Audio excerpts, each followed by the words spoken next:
Oh, yes. Welcome back, everyone. Today I'm very excited to bring you a review for the new Transformers War for Cybertron Generation Selects Artfire and Nightstick. This is a very special release because it's the first time the Artfire character has been released in North American markets. Up until now, he's always been a Takara Tomy exclusive. If you're not familiar with Artfire, he was an Inferno recolor that was exclusive to Japan during the Transformers Headmaster series. He more or less looks exactly like Inferno, but with a white fire truck cab. And he was also partnered with the Targetmaster Nightstick. Now, over here in the US and other regions, Nightstick was the Targetmaster partner of Cyclonus. However, the Targetmaster Cyclonus was never released over there in Japan, at least not at the time. So they had this spare character that, was up to that point unused, so they paired him with Artfire, which is a little odd, a little bit of cross-factional weirdness there, but it works and it makes the toy, more interesting. In fact, I'm very pleasantly surprised that Nightstick is included here, because the last time they released another Headmaster exclusive Targetmaster guy, that was one of the very first Generation Selects toys in the form of Ricochet, who was just a recolor of Power of the Prime's Jazz, and he did not include any kind of Targetmaster or Battlemaster or anything. So I'm glad to see they actually went and gave us a complete set this time. With that said, if you see my reviews before you know this goes, we're going to take a look at the toy's packaging, then we'll open it up, we'll see what's inside this box, we'll look at the instructions, and then we'll see Artfire and Nightstick themselves in both alternate and robot modes. Naturally, I'll be doing plenty of group shots and comparisons today, and then at the end of the video, I'll give my final thoughts. So our two toys come in your standard Generation Select style mailer box with your graffiti looking Autobot logo and Autobot text here, War for Cybertron. You get your sticker with the names of the toys. Their Generation Selects number is number 26. It feels like we've had more at this point, but I guess it's only been 26. And then the rest of the box just has more of the logo, a little bit of a wraparound of the Autobot symbol, and that's about it. If you've seen one, you've seen them all at this point. All right, I've gone ahead and cut our tape so that we can open this. You get your standard hexagonal patterns here for your War for Cybertron based stuff. And then inside we see our toys. You get Artfire, Nightstick, and then you get some blast effects. And interestingly, he comes with two different sets, so you can customize them a little bit. So that's a neat little bonus. Get our usual junk paper, and then our instructions. So the instructions here, I imagine, just reuse the renders from Inferno and Nightstick's mold mates. So you can see them here on the front. You've got your War for Cybertron Generation Selects number, all your logos, all that. Open this up, we get straight into Nightstick's transformation, and then just a little how-to on swapping his blast effects. And then we go straight to Inferno, or sorry, not Inferno, Artfire, showing you how to attach his accessories in robot mode, including adding Nightstick to his hand. So they're not just straight reuses of the old instructions. They do add some new stuff, so that's cool. And then on the back, we get the transformation for Artfire to go to his fire truck mode. Sadly, I wish they would have included an extra render to show how you can attach Nightstick to him in a, I guess an attractive looking fashion. You can, obviously, but it would have been nice to have like an official placement. Oh well. So that's good. Nice thorough instructions. It's always appreciated. Okay, now we get to look at Artfire and Nightstick in their alternate modes. Artfire, as mentioned, is a simple recolor of the Kingdom Inferno toy, being very, very similar looking to Inferno, with the biggest difference being some added white and a few differences in the placement of his red and black on the toy. Nightstick here is a redeco of Siege Fire Drive, and the blast effects you see attached are the blast effects that normally come with that mold, and then these more squiggly looking ones that you can see I have attached to Artfire are actually from Siege Aimless.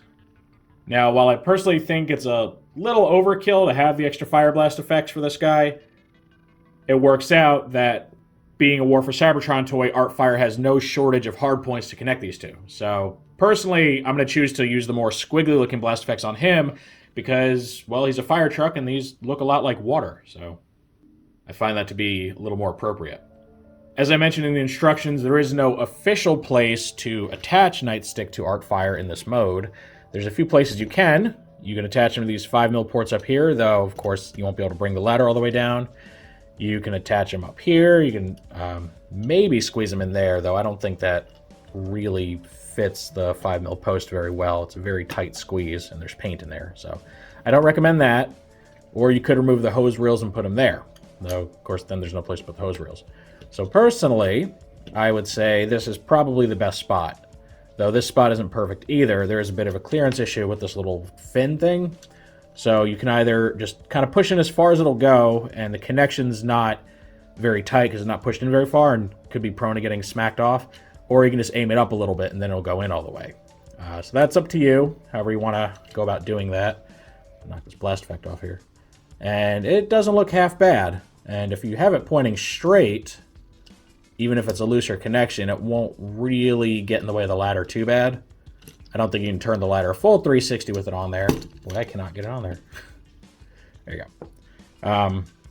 You'll probably still get some clearance unless you bring the ladder up a little bit. So, you know, just do whatever you can. It's not an official mode or anything. So, a lot like the Titans Return toys that retroactively got their Targetmaster partners in Siege, you may have to get a little creative when attaching this guy to the vehicle mode, because the mold itself was not designed explicitly with a Targetmaster partner in mind.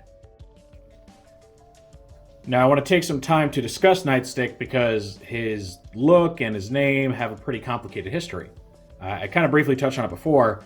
So the Targetmaster Scourge and Cyclonus toys were not sold in Japan during Generation 1. However, their Targetmaster partners were sold and given to the Autobot Targetmasters Artfire and Stepper, known in the US as Ricochet. However, there were some oddities. They changed the name of Fracus to Nebulon based on misreading the character bio that came with Scourge. They thought Nebulon was his name and not his race. And then they went and swapped the names. So Fracus became Nebulon, became Nightstick, and then Nightstick became Nebulon. Very confusing. So on the left here, you can see Fire Drive, which is the source of this mold family. And then on the right, you can see Fracus, released in Siege. Now, the original Generation 1 Fracus and Japanese Nightstick were identical looking. These two toys, however, both try but ultimately fail to look like G1 Fracus, because they both have the overall color of gray and either a black or like really dark gray, but they're all in the wrong spot, and they're on different spots between these two. Now, on the one hand, that does take away a lot of accuracy for the characters. On the other, does help separate them so you don't get a new Nightstick toy that just looks exactly like this one. So it is very confusing. You can, if you want to, partner this guy with your Kingdom Cyclonus toy if you want him to have his own Nightstick. However, just be aware that despite sharing a name, they're not the same character. They are completely separate characters per cartoon canon. They just happen to share a name, and this guy just happens to more or less look like Fracus. Here's a quick look at Nightstick in his robot mode, along with his mold mates, just so you can see how they all look, how they all compare as far as plastic colors and paint. Now, Nightstick, unfortunately, is the most lacking when it comes to paint. In fact, it appears that the only paint he gets at all is a little bit of red on the face. His two mold mates get painted red faces, but then they also go quite a few steps further. They both get different types and stylings and colors of paint on their torso sections. Fire Drive even gets a little bit right here on his forehead crest. So, unfortunately, this is the least desirable of the three toys when it comes to production value. They didn't put nearly as much effort into this guy as they did the others, which is unfortunate, though it's not something I'm gonna really rail on, because 90-something% of people, I'm sure, are just gonna keep this guy displayed in weapon mode and not see his painted details anyway. So it's a pretty minor thing, and to be fair, Artfire does get quite a bit of paint on him, so you could just see that, the paint budget went to the main course of this set. So I'm not overly bothered by it. They did at least paint the face. It would have been really cheap looking if the face was just gray plastic too, but they did give the guy some paint, so I am moderately satisfied. Here we get our group shot of Artfire with his two mold mates, Inferno, who Artfire is a direct recolor of, and then Grapple, who these two are both a fairly heavy retool of. And you can see they're all very similar looking vehicles, these two having the exact same body, And then Grapple just having basically this part right up top being what's different as far as the molding. And then he comes with, slightly different accessories. So they're all pretty neat looking in their own right. Personally, I do like Artfire's look the most. Even though the white cab fire truck is a little unusual looking, it just looks very nice. Very clean looking, very colorful. You'll also notice, I don't know if you can actually spot it from that angle, but Grapple's back section here is not actually attached. And if you saw my review of Inferno, you know why. Because he suffers from a serious design flaw where the pegs that plug into his feet are not nearly strong enough and are far too tight to be used repeatedly without eventually breaking. And mine had the pegs, one peg break off here. I super glued it back on, but I will not attempt to plug it back in because I know it's just going to break right off. I really hope that when Road Hauler, who has been leaked in listings, is inevitably released for Legacy, when he does get released, that they take the time to fix that problem. These two don't have it because this whole back section here, the ladder, assembly, is all different and was designed better than Grapple's. However, if they just go and recolor Grapple into Road Hauler, you're going to run into the same issue. So I really, really hope Hasbro and Takara listened to the feedback on Grapple, are aware of the very fatal design flaw in Grapple, and actually address it. Because I gotta tell you, it's really legitimately gonna make me angry if they release another toy knowing it's going to break. Like, they just don't care enough. They're like, whatever, green recolor, deal with it. Like, that's not really acceptable from a consumer standpoint, in my opinion. So, I'm gonna be skeptical, but hope for the best.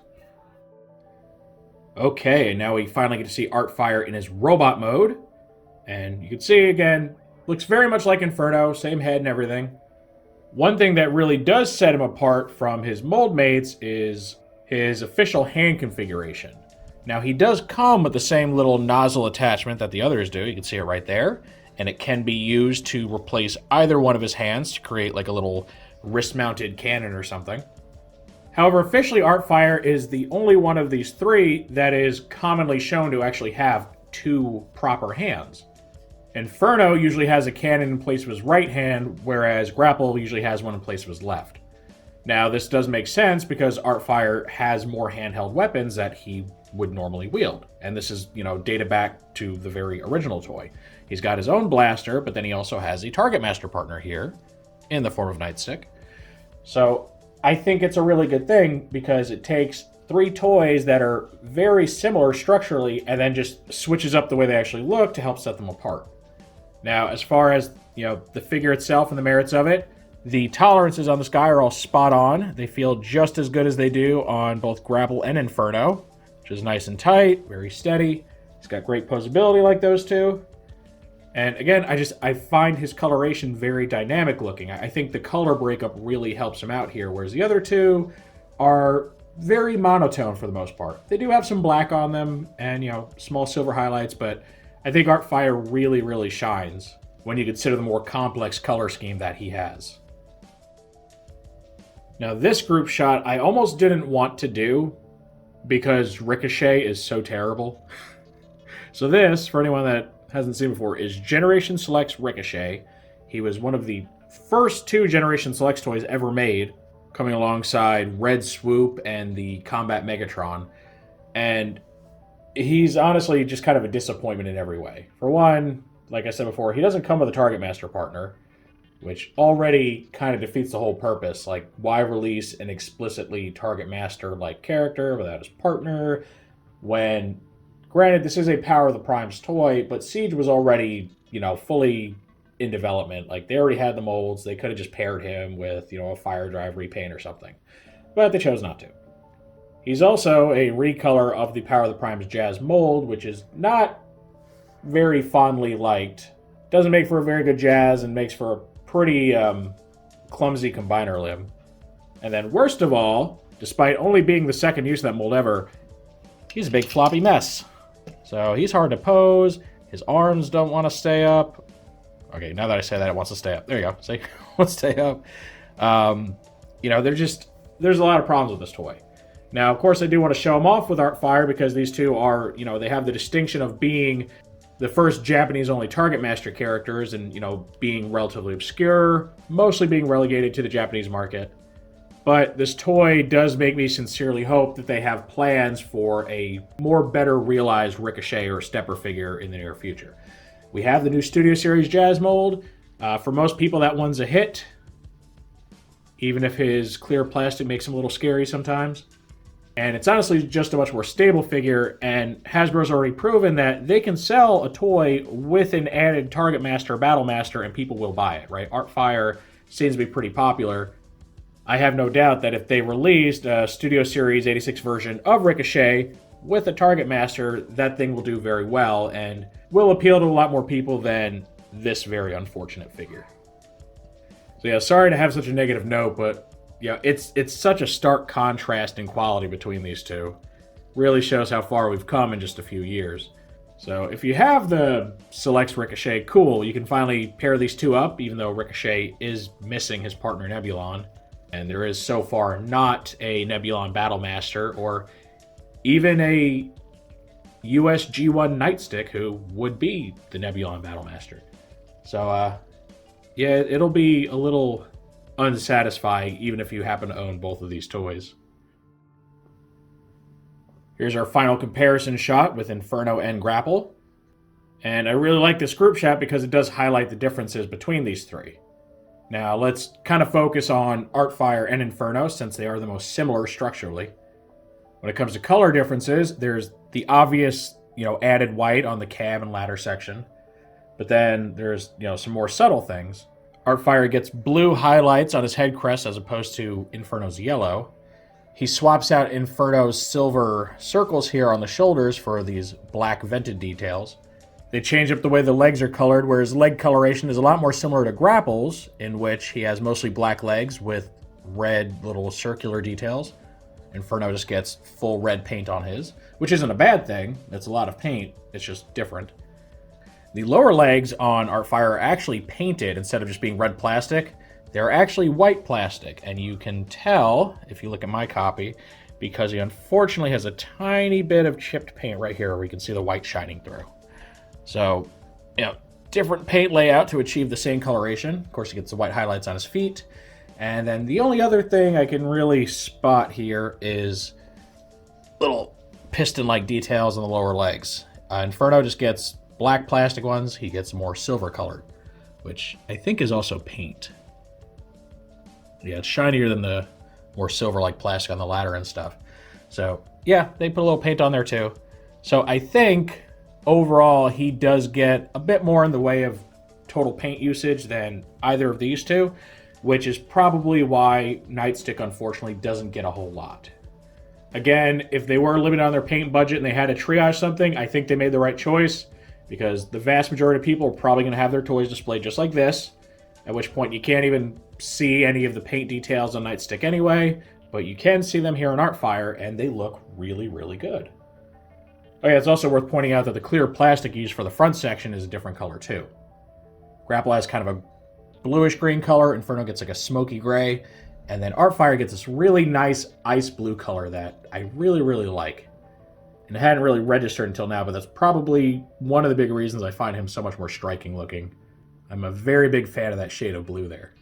So while the entire Grapple mold family is a really, really good one in my opinion, despite Grapple's very unfortunate design flaw there with the feet, I think Artfire just outshines them a little bit in terms of coolness. And that's not even counting the added accessories he gets. Just by the character himself, I think visually he's just the most appealing. So I'm very excited to eventually get Road Hauler and complete the quartet of the Grapple body type characters, because I have enjoyed everything I've seen so far. And this completes our look at Artfire and Nightstick. Overall, I'm very pleased with this set. The tolerances and everything, the paint, the colors are all spot on. I'm very happy that Artfire actually includes his Targetmaster partner, unlike Ricochet, one of the earliest generation selects, who was just very, very disappointing. I think it's an absolute shame that they didn't think ahead to include a partner with him when being a Targetmaster is kind of his whole thing. So I am happy that they rectified that here. I think it's a good value. it's not a great value. Like, it's not a discounted rate. You're basically paying what it would cost for a Voyager and a Battlemaster, but that's fine. It's better than it being too expensive. I mean, you know exactly what you're getting here. So, very, very pleased with what we got. I think they have a lot of synergy. I like the added blast effects, which, again, while I didn't think were super necessary, I mean, they only make it a better value. So, I think it's a really, really good package that you're getting here. Mine came a bit earlier than most people probably got it here in the US. I got it from a Canadian retailer. So it should be starting to show up here in the US a little more frequently in the coming weeks or months, which means you still have an opportunity to grab this guy, and I wholeheartedly recommend him. If you're, at all a fan of the Artfire character or the Inferno design, or you just want a really cool toy, I think you'll very, very much enjoy this set. So, yeah, if it were me, I would pick them up. Of course, that's just how I feel about these guys. Now I want to know what you think of them. Are you pleased with how this set turned out? Or do you think there's something wrong with it? Or maybe you're just not interested, right? Some people kind of just call this guy, an Inferno repaint. They're not very interested in him, or he's too obscure. Any and all feedback's always welcome in the comments section.